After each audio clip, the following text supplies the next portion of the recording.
Hello everyone, welcome back to Let's Play Master of Orion 2, Super Impossible Edition, with me, Get Daved. We've got it in the bag. To the extent that I probably don't even need to keep attacking them anymore. We've done enough damage that the Cylons are basically done, we've wiped out two other races, and they did all the dirty work on everybody else. But yeah, we're destroying everybody's old home worlds, because why not? Also, it looks like the Cylons are starting to scrap buildings, which suggests, I don't know, that they're having a hard time paying for their massive fleet.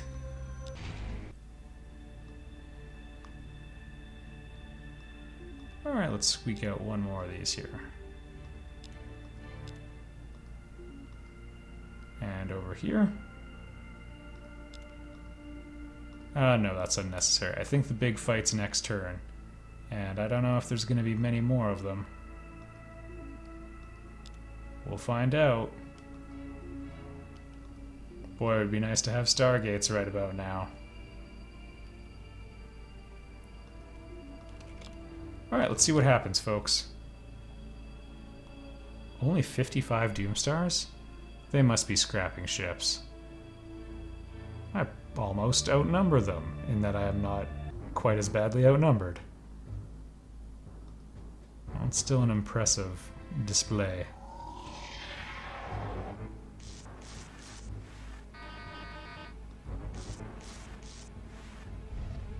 Now, if they'd gone first, it would have been bad news. I probably would have lost all of my Doomstars. Maybe some would have made it, I don't know. Definitely a little apprehensive about having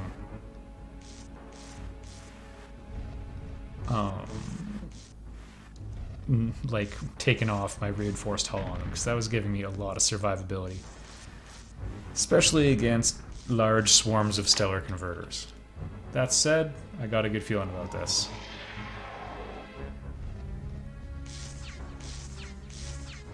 Yeah, we had too many misses that time.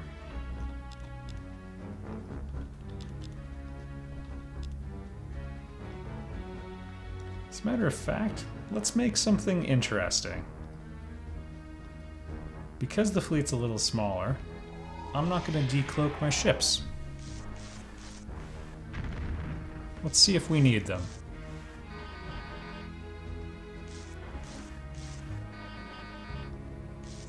Now, Phasing Cloak is normally a lot more effective when it's paired with Time Warp Facilitator, and let's say HyperX capacitors as well, because what that lets you do, I know it's a lot of techno-babble, but what that lets you do is ignore your first turn in combat. That's what you want to do. Oh, who was it? Well, we'll never know now. You ignore your first turn in combat, and then what that lets you do is decloak, shoot twice, and then Time Warp Facilitator gives you another turn after that, and you immediately end that turn, which lets you recloak. So in practice, you're unhittable. And the fact is, Time Warp Facilitator never should have been in the game.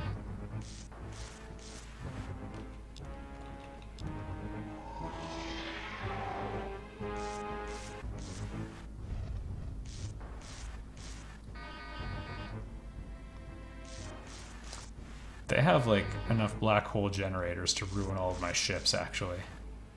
Because I'm pretty sure all of these had that. Oh well. I really should have tried boarding that one, actually.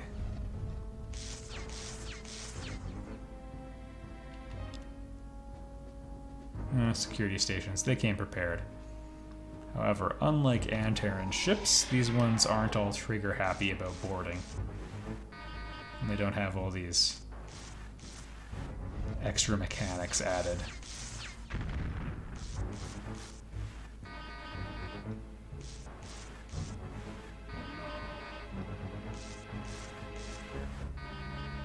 Man, this one's doing pretty well. There we go. One of them had evade, finally. Alright, and you guys...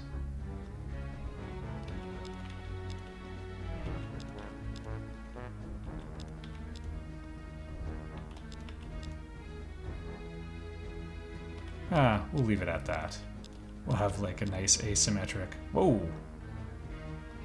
I didn't realize that some of these still had turns to go.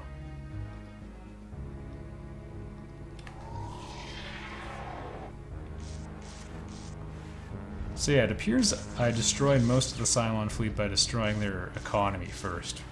Works for me. I'm not picky about how the sausage gets made.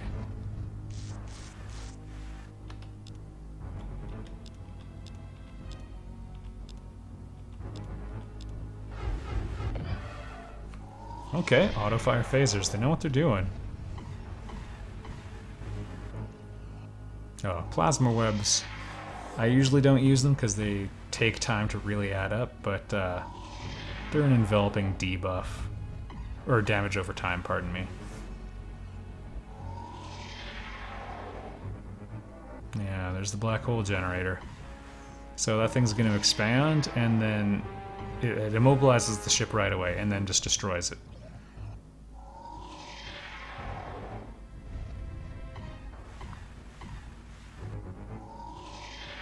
Two stellar converters.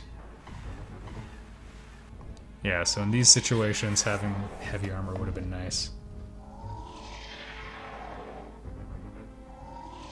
You can also see why I'm glad they didn't go first. And if they had an economy left, why this would have been a big, troublesome fight. Because it would have been hard to have too many of these fights in a row.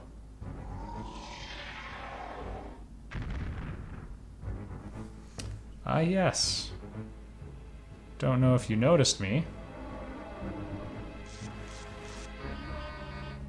Imagine with me, the captain hearing his helmsman frantically tell them someone's decloaking off the port bow. Or in the one I shot at first case, starboard bow.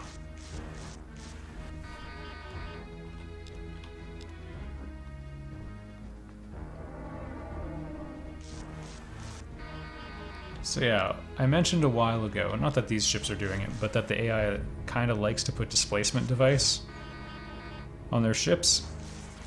Situations like this, whoops, are where they're useful, or where it really shines.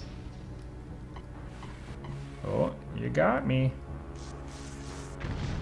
Oh, structural analyzer here, wonderful. Because Doomstars don't have great evade to begin with. And, you know, it gives every shot a 30% chance to miss, effectively meaning I need to use, how do I say this, 4 guns to do the work of 3? Or no, it'd be 3 guns to do the work of 2. Fractions. I'll take it. Alright, I was kind of interested to see how I would be able to fare against their mega fleet, because again, if they just won that battle at Jordanus, it would have been interesting to see me try and rebound anyway. However, they did not win it. So as soon as we're done this wave of attacks, I mean, we gotta destroy some of these planets here. Oh, this is gonna take forever.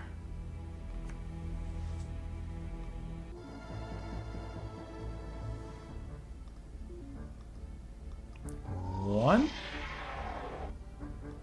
2.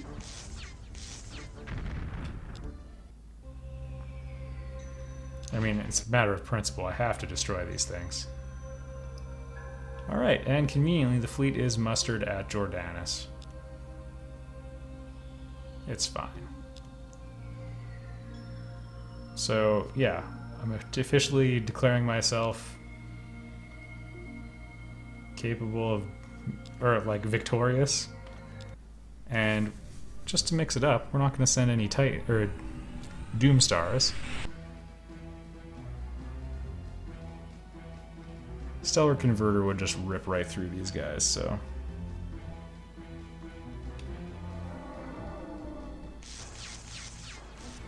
They have reflection field, so that makes our lives a little bit more difficult.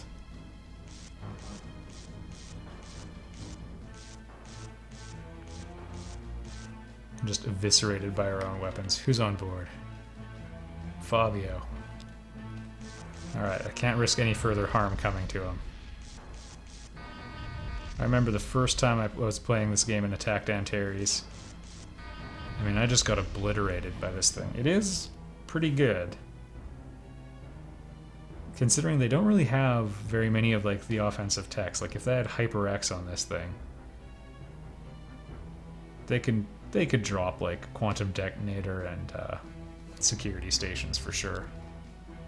These guys have reflection field, so we're gonna hold back.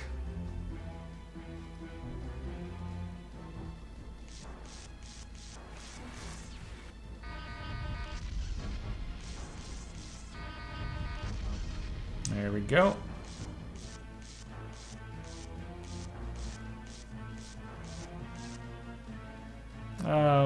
We'll wait on you.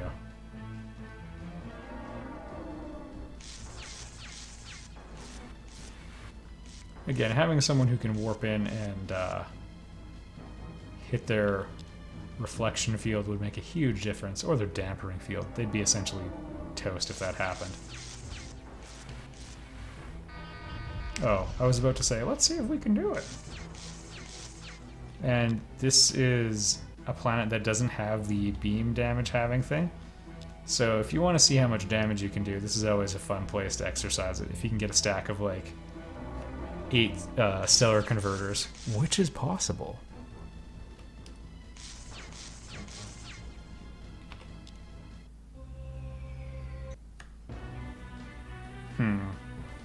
Maybe I'll cut the other one. It's fine.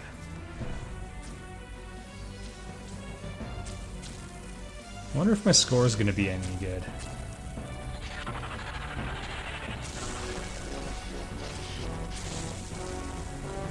Good riddance.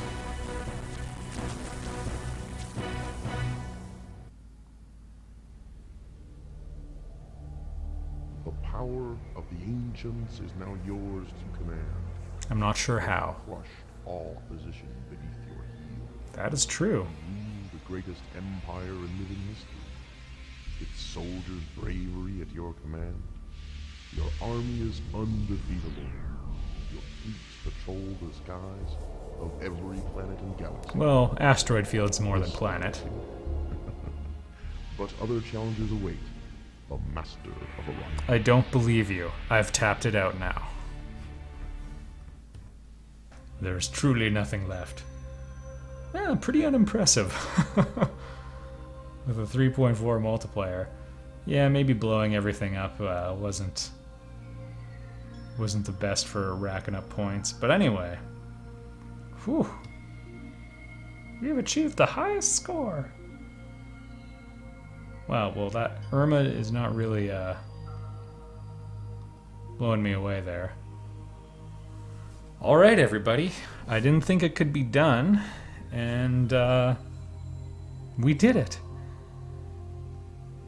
The big epiphany came for me when, just on a whim, because I was like, oh, I need to record like 14 episodes worth of Let's Plays before either Horizon Zero Dawn or Breath of the Wild comes out. So I did Orion 1, but that was only like 11 episodes, and I thought, well, yeah, someone did suggest what I thought was truly a suicide build. A couple people have been like, well, wouldn't Uncreative be worse? The answer is no. I think my last Super Impossible build, I forget if it had Uncreative or not. I started Advanced so that I wouldn't have choice over some of the early text, which is effectively like having Uncreative. But anyway, I don't know. I've done Uncreative builds before. Anyway, no, Feudal sucks. Feudal is the worst.